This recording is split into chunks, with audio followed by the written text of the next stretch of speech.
Why do so many female-specific words and phrases reference cats?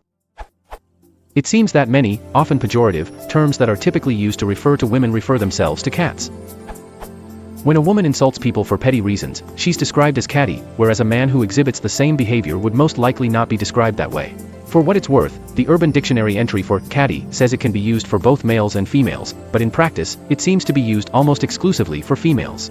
For example, Wiktionary defines it as, with subtle hostility in an effort to hurt, annoy, or upset, particularly among women, emphasis mine, and lists bitchy, another feminine term, as a synonym. When two women get into a fight, it's called a catfight, even though literal catfights are most common between unneutered males. When an older woman romantically or sexually pursues a younger man, she's called a cougar.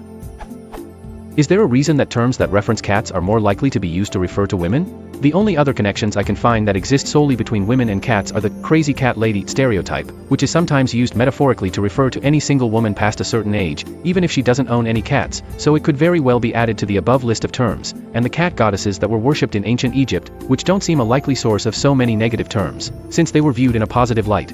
Does anyone have any insight into the origin of these terms? Was there some initial figure of speech linking women and cats that all the other terms derived themselves from, or did various women as cats terms develop separately from each other for some other reason? First, my coincidency answer. Animal metaphors for people are common. Cats are a familiar species and likely to be the source of many and varied metaphors. See also farm animals and dogs, but note that cats are more independent than either and thus more suitable as a metaphor for a person with agency. It's quite likely that, in a strongly gendered society, there will be a bias towards references to one gender. This bias will tend to be reinforced by usage. Now the not mutually exclusive answer based on sexism. Cats, in contrast to dogs, are seen as cunning, employing trickery rather than good honest brute force, as well as sleeping a lot. Their sounds are also either high-pitched or gently soothing, though purring can be a sign of fear, while dogs make more aggressive noises. Cats are also prone to appearing as if by magic and to staring at things people can't see, a little fly in front of their nose but the other side of the room from their human, as if watching fairies. These all fit with human gender stereotypes, where clever women were seen as manipulative and/or witches, and women who worked hard behind closed doors seen as lazy daydreamers.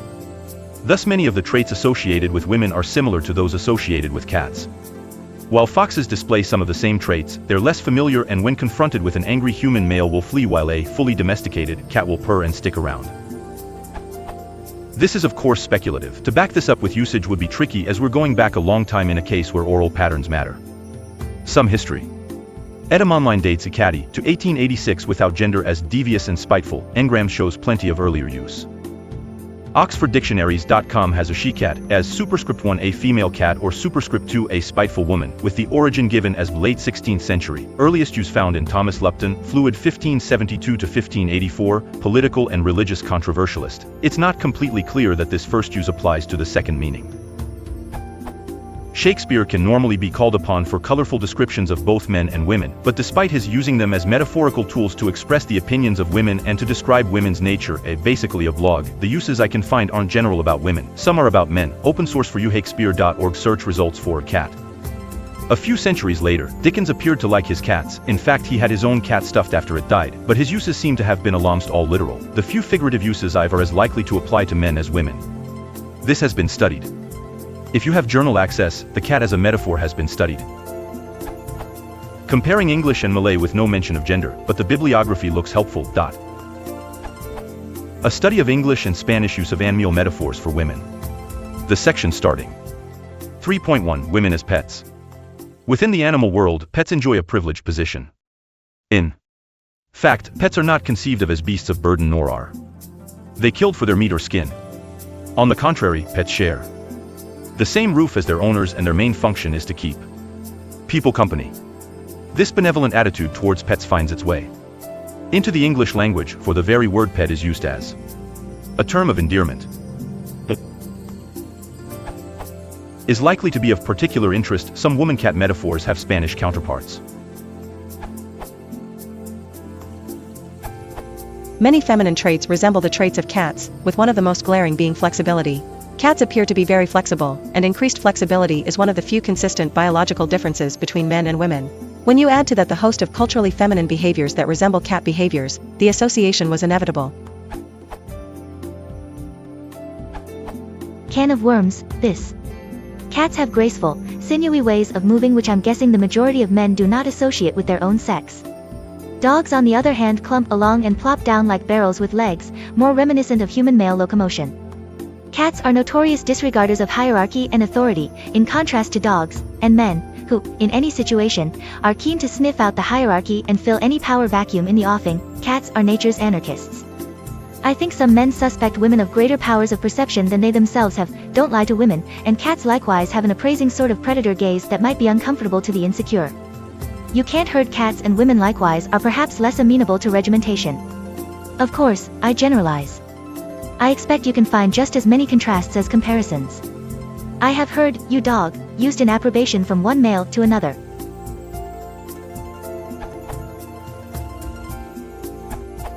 Interesting question. There is a common childhood misconception that children often have where they believe that all dogs are male, and all cats are female. Dogs and cats are really just the same animal, and when they mate, all their male offspring are puppies, and all their female offspring are kittens. This belief is incorrect, of course, and children are usually informed of their mistake at a fairly young age, often at the amusement of their parents. Personally, I'm both amused and fascinated by this misconception, as it seems to reveal that innately, we humans as a whole tend to associate dogs with masculinity, and cats with femininity. As for why we do, I'm not really sure. Maybe it has to do with the fact that cats tend to be graceful and flexible, in a way we associate with women. But to be honest, I think this is speculation best left for another topic or forum. However accurate or inaccurate, this association still exists in our minds, and as a result some expressions in the English language have grown out of this. Expressions just like you mentioned, like catty and catfight. As you've noted, some expressions, like catty, are not necessarily limited to the female gender, but in practice its majority use is towards females. I've noticed that the term cat burglar is not limited to females, but maybe as a consequence of cats being associated with females, cat burglars in entertainment media are overrepresented as being female. The association of cats/felines with femininity is likely a cultural idea, not so much a linguistic one. But whatever the reason behind the association, it has had an effect on the English language. Personally, I'd be curious to learn if any other languages also seem to have this cat/female bias as well.